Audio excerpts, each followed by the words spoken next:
শীত আমি গ্রীষ্ম, তুমি নীল আমি লাল, যেন তোমার অপেক্ষাতেই আমি ছিলাম এতকাল।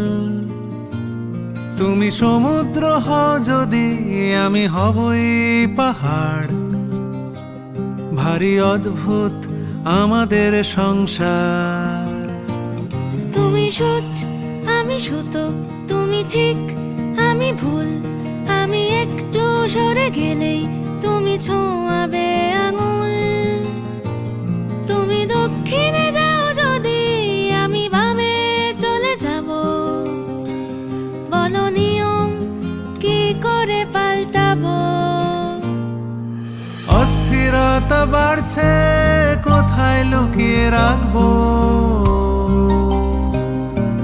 কোন চিরকুটে লেখা হয়ে যায় দিবারাত্রির কাব্য।